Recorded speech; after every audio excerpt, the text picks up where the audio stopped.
Good to see you again. Thanks for joining the channel. Thanks for checking out this video. Before I begin my test of 11.4.3 in FSD, I want to show you a few products that I use personally and from my 63 years of living on planet Earth have come to really enjoy.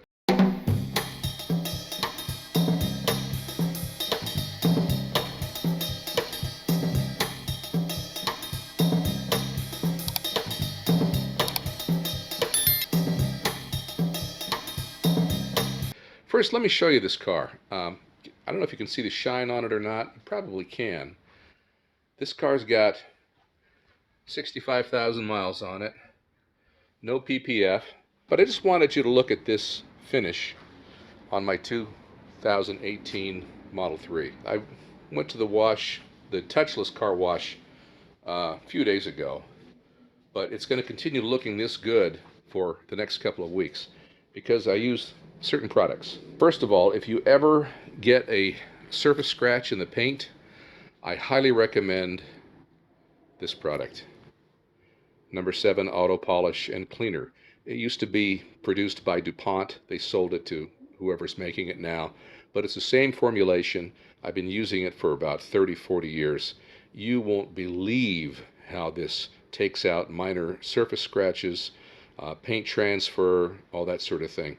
I had some scrapes on the front bumper when my wife accidentally hit a, what do you call it, a 5-gallon plastic bucket that was in her lane on the freeway and she couldn't get out of its way in time. Can you see any scratches left? I don't think so. I'll show you the before photos just so you can appreciate what marvelous stuff this is. It also knocked one of the parking sensors back into the fender, so I had to remove the whole front fender, and I also had to fix the mounting brackets on the inside of the bumper for the fog lights because they were dislodged in the collision on the freeway. So all in all, I saved myself about 2,000 bucks by doing it myself. I did have to buy a new fog light because one of the fog light mounting points was broken and I couldn't really repair it, and I didn't want to bodge it, so I just sprung for the 225 bucks or whatever it was and bought a new fog light from Tesla, which they had in stock. I still saved myself, you know, 1,700 bucks, which is great. So again, number 7 Auto Polish, highly recommended. Now, as far as a coating you put on your car to protect the paint and the finish, ceramic coating's fantastic. I'm not arguing that. I'm not trying to dissuade you from it. I just want to let you know that there is another option that's been around for, gosh, 20, 25 years now. That was really all the rage. I used to have a 2002 Corvette convertible, belonged to a couple of Corvette forums, and people swore by this stuff. But this is called Rejex. You can get it for about 22 bucks on Amazon. Super easy. Wipe on, wait a few minutes, wipe it off. It's not like a wax. It was actually developed for aircraft to help keep junk off the wings. So dust will not stick to this. So I really swear by this. Number 7 Auto Polish in this. Again, no financial interest. I'm not getting anything out of this other than the satisfaction of helping fellow Tesla Model 3 owners. After the Rejex, I used this as a quick detailer. There was another product I was anxious to try from Car Pros, but Amazon screwed up the delivery. Maybe it was damaged in transit. I never got it, and I decided I couldn't wait, and I went to my nearest O'Reilly Auto Parts. This stuff was quite a bit less expensive, 12 or 13 bucks. Just mist it on. A moment later, wipe it right off, and I'll tell you, it is incredible. Super impressed. I went like 2 weeks without washing the car, and you could barely tell it had anything on it at all. I mean, it looked like it had just been washed. So this keeps the car looking great for a couple of weeks at least at a time. For the interior plastic parts, I like Formula 303. It's a convertible top cleaner, but it's also for fabric and vinyl. I wouldn't use it on the headliners or anything like that, but again, super good product. Now I'm going to show you what I use to clean the headliner. It's called Tuff Stuff. I found it on Amazon. It was like 9 or 10 bucks. Sprays on in a foam. You rub it in a circle, wipe it off. It will take handprints and stuff like that off your headliner and not leave any kind of a residue or telltale ring that it was ever on there. This stuff is fantastic. It was recommended to me by a Tesla guy, a Tesla mobile guy, and I'm not sure if it contains alcohol or not. Don't use this on the seats. But as far as a fabric, headliner fabric, it's perfect. It's great. For cleaning the glass, I use this Sprayway glass cleaner, ammonia-free, streak-free. I buy it at Costco. I think it's $8 for 4 huge bottles like this. It's great for cleaning mirrors inside the house or window glass, any glass. It is fantastic and does not leave any streaks or residue. Highly recommended. If that new car smell is your thing, well, chemical guys make something for that too. Only a couple of squirts are needed. It's really powerful stuff. I'd put it maybe on the footwell carpeting in the front or the back. Couple of sprays, and it lasts for a couple of weeks.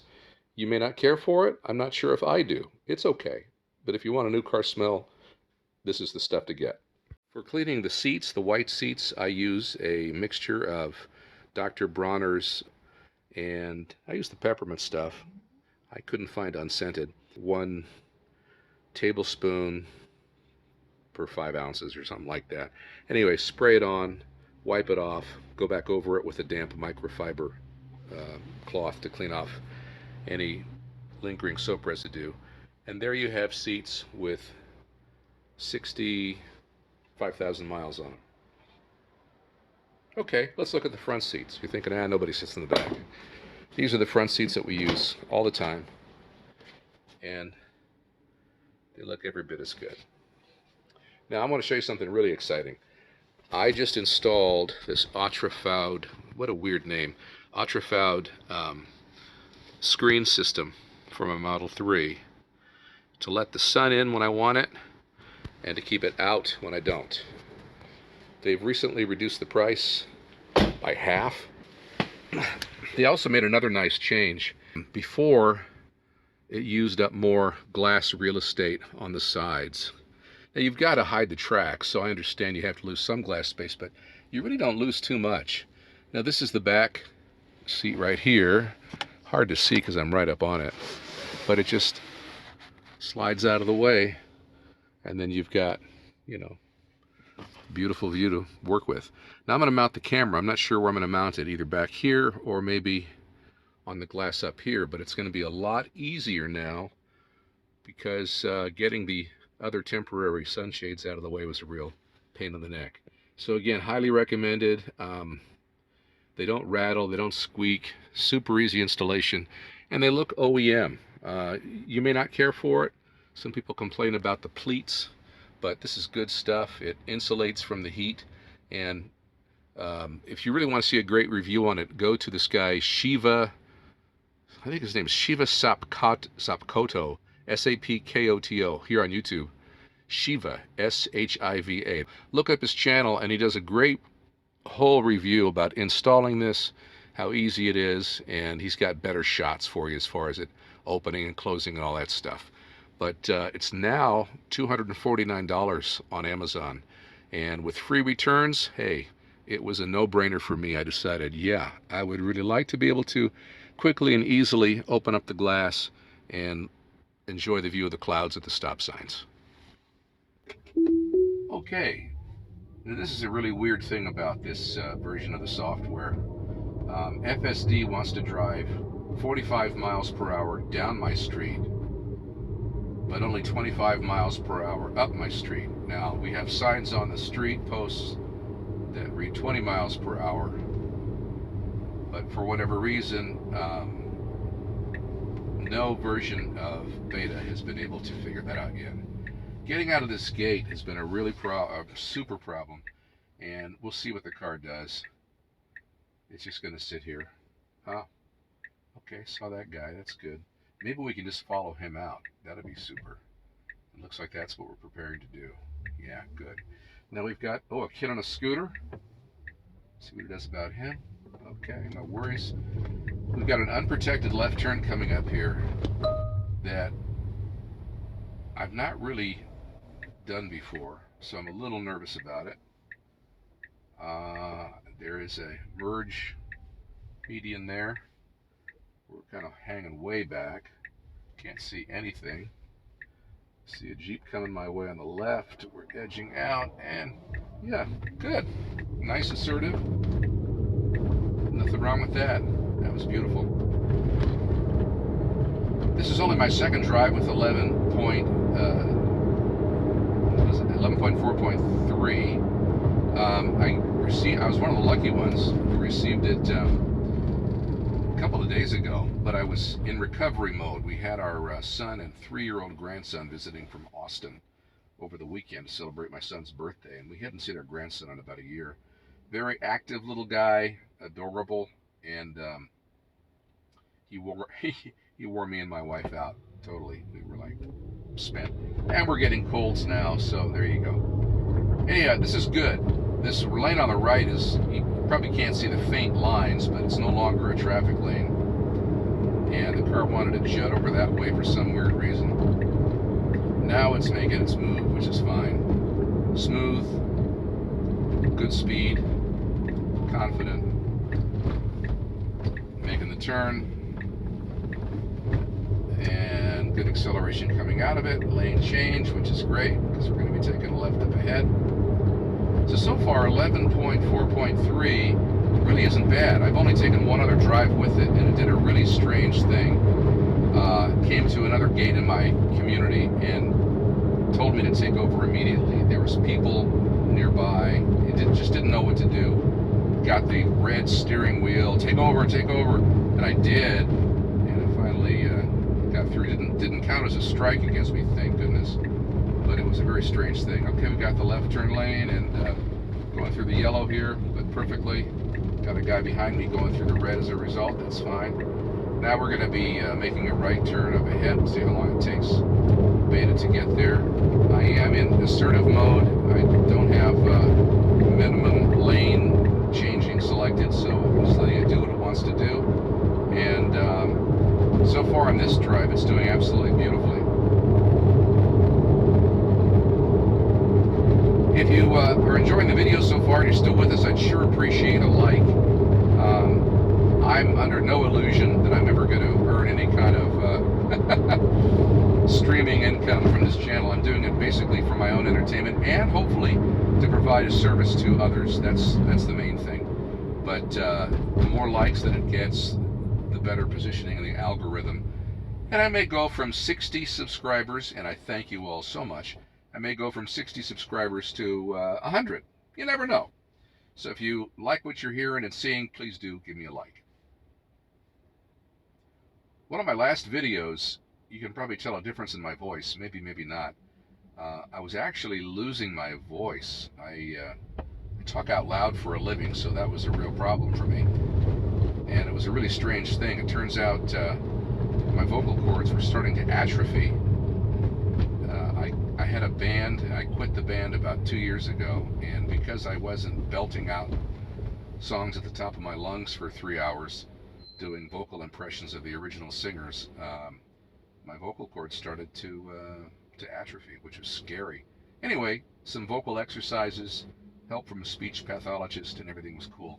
But look, here's the Otrifowd screen. I mean, I know I'm only showing you part of the roof, so you really can't see it, but that's how easy it is to let the sun shine in, and you really don't lose much in terms of real estate, window real estate. The original version of the screen took up a lot more of the window, and that bothered me, and that's why I didn't buy it. And I also didn't care for the price, but at $249 with a redesign and installation that really couldn't be easier, anyone can do it. Takes about 15 minutes. All the tools are included. So anyway, it was a no-brainer for me. I was really happy to get this. It makes sticking the camera on the glass so much easier, as I said earlier. And my wife hasn't even noticed. She always keeps it closed, but it keeps the sun out totally, which is nice. The other screen I had kind of let light filter through. Did a pretty good job for heat rejection, but not as good as this. Shiva Sapkoto says it's a 20-degree difference when he pointed the heat gun at the glass versus the shade. So, Otrifowd is a weird name. I think they're in China. Pretty sure they're in China, maybe South Korea. My guess is China. But I just want to tell you, honest to God, this is a really nice quality product. The fabric matches the fabric of the Tesla. It looks like it should have come with the car. And I wouldn't be surprised if maybe Model Highland has something like it. Let's see what this does. Ooh, this is kind of weird. Come on now. Ooh, we're a little close to this guy. I would give him a little bit more space instead of being right on his butt like this. If I had a little camera to tell the factory what was going on, I would, but I don't, and I don't want to disengage because of that. But again, that's just my own comfort, you know. I don't like being tailgated, and I don't like to tailgate other people. In fact, when I was coming back from San Diego Airport with my son and grandson, some guy in a huge Ram truck. It was a very busy afternoon, lots of traffic, and I looked in my rearview mirror, and this guy was just like right on my butt, and I just ignored it. You know, I didn't brake check him or do anything. I just kept, you know, moving along as best I could. Ooh, that was a nice whatever it was. And then as I was turning off to, you know, take another route, oh, we're slowing down here. We shouldn't be. Okay, I got to give it a little bit of acceleration here because it wants to turn where there's no place to turn. So now I'm actually going to disengage. And yeah, so that was a mapping situation, and really didn't know what to do. Probably could have figured it out, but I didn't want to wait while this big tow truck was behind me and slow him up. But anyway, this Dodge truck guy, he laid on his horn, and I rolled down my window as he was driving by just to look at him like, what? And he goes like, he gives me a big, you know, he was yelling something and giving me a big thumbs down. He wasn't flipping me off because I didn't do anything to incur his wrath. He just didn't like Teslas. And if he's getting, you know, 10 miles to the gallon, I can understand his rage, but, you know, why take it out on me? I certainly wasn't going to engage because I had my my 3-year-old grandson in the back seat, and I just, you know, and I'm 63 years old. I just, you know, don't want to play those games anymore. Just not interesting. So here I am, Tractor Supply, picking up some food for the dog, and I would say this was a pretty successful self-driving journey, if I may say so myself. And let's see if I can back up without curbing my tires, my wheels, and yeah, I think I can. Terrific. Okay, great. Could have let the car park itself and see how that went. In fact, I've done that recently, and it actually did really good and worked really quickly. I was surprised in a good way. So thanks, and we will continue as soon as I get back. I am back with the dog food. We've got a 5-year-old golden doodle named Prue that we absolutely adore, and she loves this stuff. Like a tablespoon of this in with her Purina Pro Plan weight management, and she's in heaven. So I'm not sure if it's going to find its way out of this parking lot, to be honest. We'll see. Nah.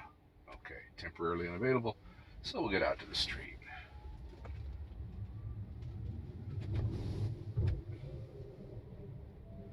Now it should know what to do.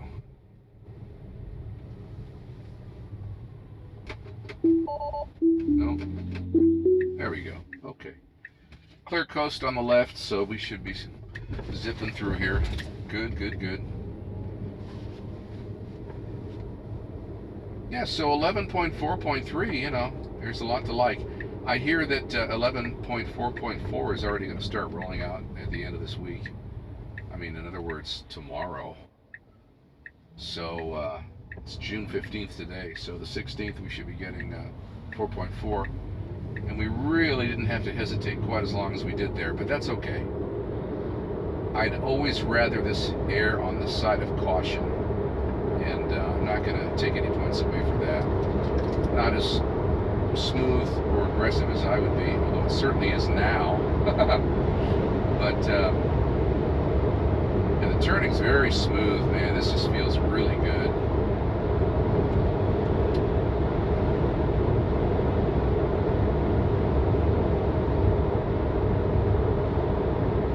Going to be making a left up ahead, so we'll see how long it takes to get into the left lane. Once we get out of the single lane, it's going to turn into 2 or 3 lanes pretty quickly.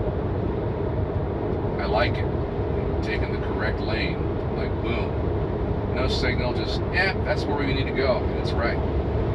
So, Elon's doing a great job. His engineers.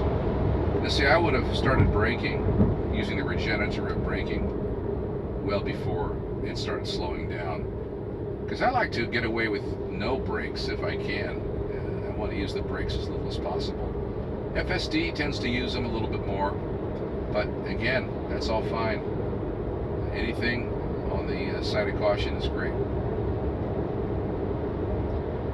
So anyway, thank you so much for watching, and I'm just going to fast forward the rest of the way to my house. We'll see how we do with the gate. The gate always hangs it up. So I'm not optimistic about that, but we'll see how we do.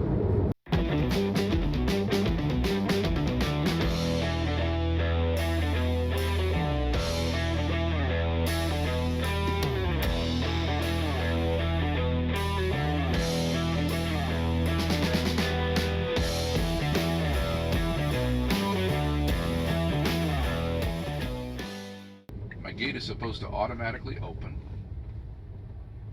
I don't think it did. Yeah, it should have opened by now, and I don't know what the car wants to do. Let's see. Let me open this. Let me try manually opening it.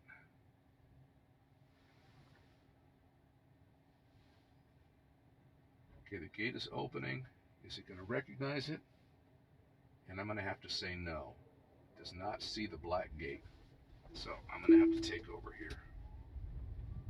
All right, this concludes the journey. Thank you so much for being a part of the channel. Be sure and hit subscribe if you haven't already. We'd love to see you back.